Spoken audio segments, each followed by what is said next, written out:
गुरु शुक्र शनि राहु केतव सर्वे ग्रहाः शान्तिकरा भवन्तु, सर्वे ग्रहाः शान्तिकरा भवन्तु, क्रूरग्रहाः शान्तिकरा भवन्तु। नमस्कार, स्वागत है आपका आचार्य वाणी में। मैं आचार्य डॉक्टर विक्रमादित्य आपके साथ हूँ और आज का विषय हम लेकर आए हैं मेष राशि वालों के लिए। मेष राशि वालों के लिए ग्रहों का योगायोग क्या करेगा। वैसे तो हम कई बार आप मेष राशि वालों के लिए बहुत सारी वीडियो बनाते रहते हैं, लेकिन आज हमारा विषय है शुक्र के ऊपर बात करने का, बृहस्पति के ऊपर बात करने का, क्योंकि 27 जुलाई से लेकर 21 अगस्त तक के बीच में शुक्र और बृहस्पति दोनों के दोनों एक ही राशि में, एक ही भाव में बैठने वाले हैं। तृतीय भाव में जाकर युति करने वाले हैं। तीसरा भाव किसका है आपको पता है ना, पराक्रम का भाव, भाई का भाव, मित्र का भाव, पार्टनर का भाव, और तो और शौर्य, साहस, इन सब का भाव माना जाता है। और ऐसे में बृहस्पति दो परम शुभ ग्रह हैं। बृहस्पति और शुक्र दोनों परम शुभ ग्रह माने जाते हैं, परम शुभ ग्रह है। इस कुंडली में जो सबसे आपकी कुंडली के दृष्टिकोण से देखें तो परम शुभ ग्रह भावों के मालिक भी हैं वो। तो ऐसे में उनका प्रभाव, भाग्य के मालिक भाग्य के सामने जाकर बैठ गए और वहाँ शुक्र विराजमान हो गए। तो ऐसे में खास तौर पर यह आपकी राशि में आगे आपको वारे न्यारे करने के योग बना सकते हैं, लेकिन आपको सही मार्ग पर चलना पड़ेगा। शुक्र को बहुत सारे लोगों ने भ्रांति में डाल दिया है और ऐसे में आपकी राशि में योग बन रहा है, गलत तरफ मत जाना, खास तौर पे ध्यान रखना। इस वक्त मति जो है ना, बुद्धि जो है ना, दो फाड़ में बंटने को तैयार होगी। इधर जाऊं उधर जाऊं, क्या करूं, ऐसे करूं वैसे करूं। शांत शिथिल स्थिर भाव से माँ का सानिध्य, गुरु का सानिध्य और अपने हितैषियों के साथ में बैठकर विचार कर कार्य करने की जरूरत। लेकिन समस्या ये हो गई कि इस वक्त आप अपने विचार को ही सबसे तवज्जो दे रखे हैं। आप अपने विचार के आगे किसी को सुनने के राजी नहीं है। मेष राशि वालों के साथ इस वक्त विचित्र विडंबना चल रही है और ये क्या है, बृहस्पति तीसरे भाव में बैठ गए हैं।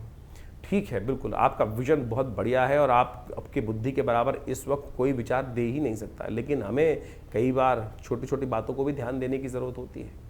इस वक्त अगर आप क्रोध ज़्यादा करोगे ना, आपकी क्या छोटी छोटी बातों में ऐसा हो जाता है कि जिसने आपका विरोध किया तो आप चाहते हो कि बस उसको ख़त्म कर दो, बिल्कुल किसी भी तरह से उसको जिंदा रहने का हक ही नहीं है। ये स्थिति आपके विचारों की होगी इस वक्त। बुरा मत मानिएगा। इस प्रकार से ग्रहों का योगायोग जो बन रहा है वही हम आपको समझाने का प्रयास करें। शांत होइए महाराज। मेष राशि वालों, आप वैसे ही बहुत जो राशि है बड़ी विचित्र राशि, मंगल की राशि है और मंगल इस वक्त देखिए कहाँ चल रहे हैं, शनि के सामने बिल्कुल कटाकट तैयार तलवार लेकर बैठे हुए हैं। तो लड़ना नहीं है भाई, इस वक्त शांत होकर बैठिए। बहुत ज़बरदस्त तरीके से इस एक महीने के टाइम को यूटिलाइज करने का प्रयास करो। बड़े भाग्य से समय बनकर आया है। ऐसे में खास तौर पर ये दिखाई दे रहा है कि आपके अपने ज़मीन जायदाद से आपको कहीं ना कहीं नुकसान होने के योग भी बनते दिखाई दे रहे हैं।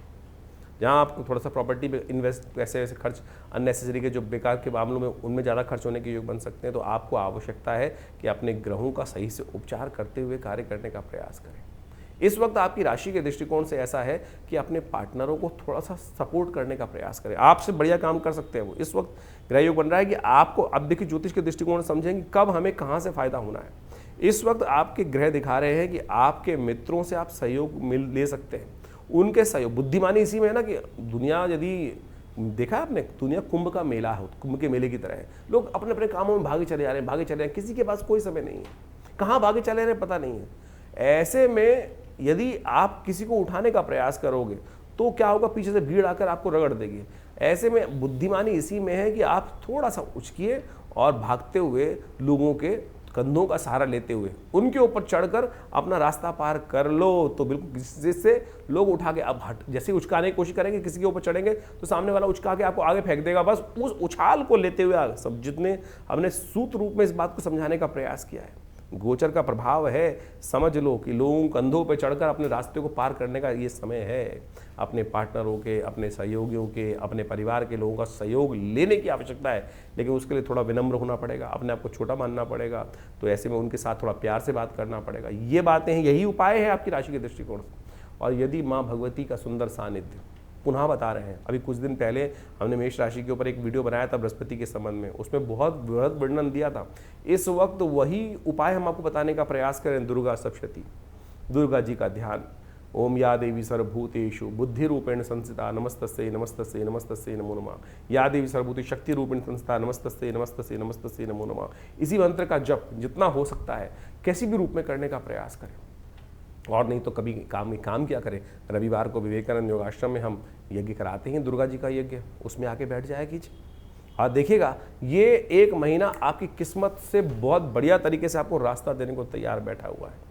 इस वक्त ध्यान रखिएगा, बहुत सारे आगे बढ़ने के योग भी हैं, लोन भी कोई बड़ा पास हो सकता है, और तो और खास तौर पे कुछ नया रास्ता आगे बढ़ने का बन सकता है। माँ की सेवा, खास तौर पे माँ की सेवा जितनी ज़्यादा करोगे, और परिवार वालों का सहयोग, थोड़ा सा उनको प्रमोट करने का प्रयास करें, उनको हतोत्साहित करने का प्रयास ना करें। यही उपाय आपकी राशि पे निकल के आ रहा है। करिए, वारे न्यारे होने के योग हैं। बृहस्पति और शुक्र का संबंध सही से समझ लीजिए। नहीं समझ में आएगा तो पुनः हम आपको समझाने का प्रयास कर रहे हैं। समझिए बृहस्पति और शुक्र की युति क्या कुछ कर सकती है। तो इस प्रकार से बृहस्पति और शुक्र की जो युति है वो आपने समझी। ये ग्रहों की युति जो होती हैं और योगा योग जो बनते हैं, परस्पर टकराव बनते हैं, इसका प्रभाव जीवन में हर क्षण पड़ता है। और जब गोचर में इस प्रकार की युति हो तो हमको समझना चाहिए कि उन ग्रहों का प्रभाव क्या हमारी कुंडली के अनुसार से पड़ रहा है। ऐसे में देखें, बृहस्पति ग्रह और शुक्र ग्रह का संबंध बड़ा विशेष है। दोनों ज्ञान के प्रतीक हैं, और ऐसे अद्भुत ज्ञान के प्रतीक हैं कि आप समझ सकते हैं कि दोनों के दोनों ने अपने शिष्यों को बिल्कुल उत्कृष्टता तक, बिल्कुल टॉप तक पहुंचाने का सुंदर कार्य किया। देवगुरु बृहस्पति तो साक्षात देवताओं के गुरु माने जाते हैं, लेकिन शुक्र के संबंध में बात कहा जाए तो वो दैत्यों के गुरु माने जाते हैं। दैत्यों को गलत मार्ग पर चलने के बावजूद भी उन्होंने उनको शक्ति संपन्न बना दिया, देवताओं के समक्ष लाकर खड़ा कर दिया। देवताओं को भी कई बार पराजय का सामना उन दैत्यों के समक्ष करना पड़ा। कारण क्या था? शुक्र के कारण से। गुरु के जिस प्रकार से सानिध्य में रहकर ग्रुरु के आदेशानुसार चलने के कारण से किस प्रकार का स्थिति उन्होंने, यानी केवल शुक्र के प्रभाव के कारण से। शुक्र केवल भोग विलास का ग्रह नहीं है। बहुत सारे लोग शुक्र को केवल भोग विलास की बात कर लेते हैं। शुक्र वास्तविक तौर पर ज्ञान का प्रतीक माना जाता है, युक्ति का प्रतीक माना जाता है, डिप्लोमेसी का प्रतीक माना जाता है। आज संसार में सबसे बड़ी आवश्यकता इस संसार में आगे बढ़ने के लिए डिप्लोमेसी की ही है। डिप्लोमेटिक तरीके से चाणक्य नीति के द्वारा किस प्रकार से हम आगे बढ़ने का कार्य कर सकते हैं। तो आप ये देखें कि एक महीने तक करीब करीब जो शुक्र का और बृहस्पति का जो संबंध बनने वाला है, इसका प्रभाव क्या होने वाला है। वैसे आपकी राशि के दृष्टिकोण से तो आपने प्रभाव समझा, लेकिन जनरल तौर पर यदि हम सामान्य तौर पे समझें तो क्या है, विपरीत बुद्धि जो है वो दो विभिन्न मार्गों पर चल सकती है। देखिए संसार जो है ना गोली है, कहा जाता है ना पृथ्वी गोल है, इधर से चलोगे चाहे इधर से चलोगे तो गंतव्य मार्ग पर। हाँ, एक मार्ग छोटा हो सकता है, एक मार्ग बड़ा हो सकता है। एक मार्ग पर चलने में रास्ता पथरीला हो सकता है और एक मार्ग पर चलने पर रास्ता कहीं ना कहीं सुगम हो सकता है। वो गुरु के सानिध्य पर, और उसका निष्कर्ष किस प्रकार से निकलना है और वहाँ किस प्रकार से सस्टेन अपने आप को करना है, ये वास्तविक तौर पर हमको सही दिशा समझ में आनी चाहिए। अब बृहस्पति और शुक्र की जो युति जो इस वक्त बन रही है, और वो भी बुध के भाव में, बुध की राशि में जो बनकर तैयार हो रही है, हो क्या रहा है कि सारा बुद्धि का खेल है। तो ऐसे में ध्यान रखना पड़ेगा कि आपको बुद्धि कहीं फेरे में ना फंस जाए। यानी हमारे मनोमस्तिष्क में क्या होता है कि एक भाव बैठा होता है पाप का, एक भाव बैठा होता है पुण्य का। एक हमको सुख शुभ की तरफ प्रेरित करने का प्रयास करता है, दूसरा कहता है गलत कार्य कर लो। और यही जो मति भ्रम है, इधर जाऊं कि उधर जाऊं, दुस्वाभाविक राशि में दोनों बुद्धि के देवता एक जगह उपस्थित हो गए हैं, और जिस प्रकार के, और दोनों के दोनों शक्ति संपन्न है। नवांश में भी यदि इनको देखें तो अच्छी शक्ति में इस पूरे के पूरे जो राशि चक्र के अनुसार से चलेंगे, चाहे वो दृष्टि मान ली 27 जुलाई से लेकर 21 अगस्त तक का ये समय रहेगा, बिल्कुल सही रूप से रहेंगे, अच्छे ताकत में रहेंगे। तो ऐसे में आपको जिस प्रकार से हमने जो उपाय बताए हैं वो करते हुए कार्य करने का प्रयास करना चाहिए। शुक्र का संबंध जो है ना, वो भोग विलास की तरफ तक ले जाता है, और ऐसे में आपकी राशि के दृष्टिकोण से जहाँ जहाँ उसका प्रभाव उत्पन्न हो रहा है, उसके अनुसार से आपको विशेष तौर पर कुछ खास उपाय करते रहना चाहिए।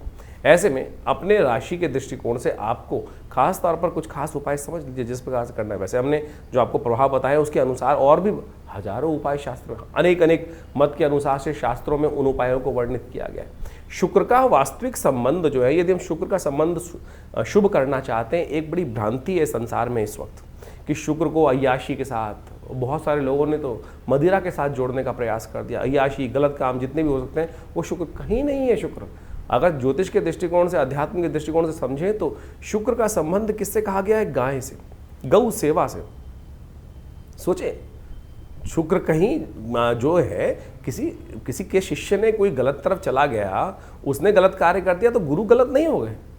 शुक्राचार्य जी ने कहीं कोई व्यभिचार नहीं किया, इस बात को हमको समझना चाहिए। तो शुक्र कहाँ से, जो कई लोग मतलब वास्तविक तौर पे अभी कुछ दिन बड़ा विचित्र स्थिति समझी कि एक जो व्यक्ति बहुत सारे जगह बैठे हुए एक फालतू बात कर रहे थे कि शुक्र यदि ताकतवर देना चाहते हो तो शराब पीना शुरू कर दें। अरे क्या ज्योतिष का सत्यानाश करना चाहते हैं? अध्यात्म का, ज्योतिष एक आध्यात्मिक विज्ञान है और वहाँ मदिरा का पान करना जो ग्रह सिखाए, जो व्यक्ति सिखाए, वो ना तो आध्यात्मिक हो सकता है ना तो विज्ञान के साथ हो सकता है। तो इस बात को हमको समझ लेना चाहिए अच्छे से। शुक्र को यदि प्रबल करना चाहते हैं तो एक बात समझ लें, दूध का सेवन बढ़ाएं। हमारे यहाँ भोग विलासिता की जो व्याख्या दी गई है गौधन से दी जाती थी, और आज की तारीख में शुक्र का वैभव प्राप्त करने के निमित्त अब लोग ललायित हैं कि शुक्र का वैभव, तो कुंडली में दोष बढ़े, कुंडली में शुक्र जिसका कमजोर है उसको कैसे ताकतवर दे। अरे नित्यप्रति गौ की सेवा करने से जो निधि प्राप्त होती है गोदुग्ध, उसका सेवन करना शुरू करो, तब तो शुक्र की ताकत बढ़ेगी, नहीं तो किसी और कारण से शुक्र। और आपने गलत तरफ जाकर ऐसे मतिभ्रम करने वाले लोगों के संगत में आकर करना शुरू कर दिया तो खुद तो गिरोगे और पूरे के पूरे समाज को लेकर गिर जाओगे गड्ढे के अंदर। शुक्र नहीं बढ़ेगा। भोग विलासिता का बढ़ना कतई शुक्र का मतलब वैभव, शुभ कीर्ति, यश, ये सब भोग विलासिता की। आप एक व्यक्ति अगर गलत तरफ जाकर आगे बढ़ना चाहता है तो वो आतंकवादी ही कहलाएगा। सद्गुणों से युक्त वैभवपूर्ण जीवन को जीवन जीने वाला धनाढ्य नहीं कहला सकता। आज हमने धनाढ्य की जो डेफिनेशन है, धन व्यक्ति को प्राप्त करने वाला धनी व्यक्ति की जो डेफिनेशन है, वो सदकर्म की तरफ प्रेरित व्यक्ति ही माना जाता है।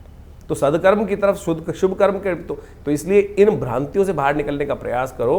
कहीं ऐसे लोग बहुत सारे आज की तारीख संसार में हैं जो मतिभ्रम करने का, जिस प्रकार से अभी एक वाक्य हमने आपके समक्ष रखा कि शराब यदि रोज पीना शुरू कर दो तो शुक्र बढ़ना शुरू हो जाएगा। कहीं नहीं ज्योतिष के अंदर इस प्रकार की, कहीं भी हर ज्योतिष के ग्रंथ में एक ही बात लिखी गई है, गणनाएं बताई जाती है। और लाल किताब को भी बहुत सारे लोग कोट करते हैं, तो कहीं भी लाल किताब में तो वहाँ के आगे कबाब और शबाब की तरफ जो जाएगा वो कहीं ना कहीं अपने आप को बर्बाद कर लेगा। तमाम तौर पे बहुत सारे ग्रह योग के अनुसार से इस बात को वहाँ बहुत बढ़िया तरीके से समझाने का प्रयास किया गया है। तो ऐसे में यदि आप बृहस्पति और शुक्र की युति जो बन रही है उसको शुभ करना चाहते हैं तो गौ सेवा अवश्य करने का प्रयास करें। ये अकाट्य प्रयोग है, चाहे आपका ग्रह कहीं भी बैठा हो, चाहे आपका ग्रह कहीं भी बैठा हो, किसी प्रकार से योगा योग बना रहा हो। तो ये तो गोचर का प्रभाव हमने आपको समझाने का प्रयास किया। इसके साथ साथ ओम द्रांग द्रींग द्रोंग से शुक्राय नमः, इस मंत्र का जप सबसे श्रेष्ठ हो सकता है। और ऐसे में तो ये पूरा काल जो चल रहा है, सावन का महीना ही चलता रहेगा। पहले भाग में तो कम से कम सावन का महीना ही रहेगा। ऐसे में भगवान शिव का दुग्धाभिषेक यदि आप केसर युक्त दूध से करें तो ये शुक्र का और बृहस्पति का दोनों का उपाय होगा। और भगवान की कृपा से आपकी बुद्धि के भ्रम जो है, जो ग्रह के दृष्टिकोण से इधर जाऊं चाहे उधर जाऊं, ऐसे मति भ्रम उत्पन्न होने के योग बन रहे हैं, इसका सबसे बढ़िया निवारण आपको ये प्राप्त हो जाओ। उसके प्रसाद स्वरूप आपके जीवन में पुष्टिदायक योग बनेंगे। और सबसे बढ़िया एक काम और, अगर शुक्र को और बढ़िया करना चाहते हैं तो इत्र के द्वारा भगवान शंकर का अभिषेक करने का प्रयास करें। इत्र का सुंदर परफ्यूम इत्यादि का, अपने बहुत सारे लोग कहते हैं परफ्यूम से एलर्जी होती है, कुछ होती है, तो शुक्र का संबंध जो है, जहां दुर्गंध है वहां बहुत सारे नेगेटिव ग्रह हो सकते हैं, लेकिन शुक्र तो विलासिता का प्रतीक है, शुभ भोग का प्रतीक है। तो इत्र का प्रयोग अवश्य आपकी राशि के दृष्टिकोण से, यदि आप इत्र का प्रयोग, सुगंधि का प्रयोग, और एक बात और ध्यान रखना, शुक्र नेगेटिव कब होता है? जब कोई व्यक्ति फटे हुए कपड़े पहनता है। अब बाहर से अच्छे कपड़े पहन सकते हैं, अंदर से फटे हुए कपड़े पहन रखे हैं। ग्रह कितना ही अच्छा हो, ग्रह कितना ही अच्छा है, यदि हम कर्म गलत तरफ से कर रहे हैं, अपने आप को उस तरफ गलत तरफ जा रहे हैं, फटे हुए रैग्स पहन रहे हैं, तो आप समझ लो कि आपकी कहीं ना कहीं दरिद्रता को आप आमंत्रित कर रहे हैं, यानी शुभ ग्रह के प्रभाव को कहीं ना कहीं नेगेटिव कर रहे हो। तो इन छोटे छोटे सिद्धांतों को अपने जीवन में समझकर कार्य करने का आप यदि प्रयास करेंगे तो बहुत अच्छा रहेगा। हमने अपने इस विवेकानंद योगाश्रम संस्थान के द्वारा जितनी भी पुस्तकें लिखी हैं, उन सब में इन ग्रहों के संबंध को बहुत बढ़िया तरीके से समझाने का प्रयास किया है। और उन ग्रहों के निवारण के लिए सबसे बढ़िया दैविक मार्ग ही है, उपासना मार्ग ही है, प्रार्थना मार्ग ही है, जिन पर जाकर आप ग्रहों के विभिन्न उपायों को करके अपने कष्टों का निवारण कर सकते हो। सबसे बढ़िया है मंत्र जप करना, भगवान का स्तवन करना, भगवान के सुंदर जो क्रिया जो कर्मकांड के सिद्धांत के अनुसार से बहुत सारे मंत्र इत्यादि जप करने के पूजा पाठ के विधान को विकसित किया गया है, उनको करना। तो आप समझें। और जब भी हमने बहुत सारी व्यवस्थाएं बनाई हैं विवेकानंद योगाश्रम में, हर रविवार को बड़ा कार्यक्रम होता है, उसमें आप सब लोग आकर उस यज्ञ में बैठ सकते हैं। विभिन्न नवग्रहों के मंत्र हम समय समय पर कराते ही हैं उसमें, तो आप सब आकर उन यज्ञ इत्यादि कर्मों में बैठें। और विवेकानंद योगाश्रम दिल्ली में जमुना पार क्षेत्र में, लक्ष्मी नगर क्षेत्र में स्थित है। और यहाँ नित्य प्रति करीब करीब पिछले करीब 50 सालों से हर रोज़ करीब 8 घंटे यज्ञ चलता है। आप भी आएँ। माँ भगवती का सुंदर शिवविग्रह विराजमान है और उनके सानिध्य में बैठकर यदि आप अपने जीवन को आगे ले जाने के लिए, सही दिशा पकड़ने के लिए माँ भगवती का आशीर्वाद मिल जाए तो कहा जाता है कि समस्त कष्ट दूर करने के अद्भुत योग बन जाते हैं। आइए विवेकानंद योगाश्रम में।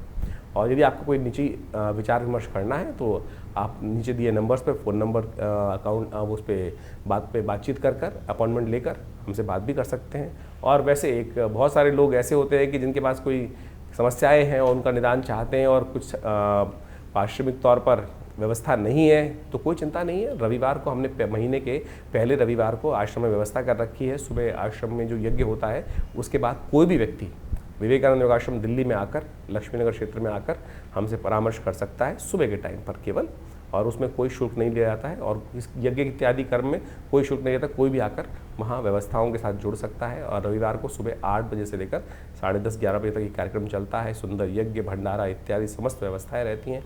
आप सब लोगों का सादर आमंत्रण है आप सब लोगों को। धन्यवाद।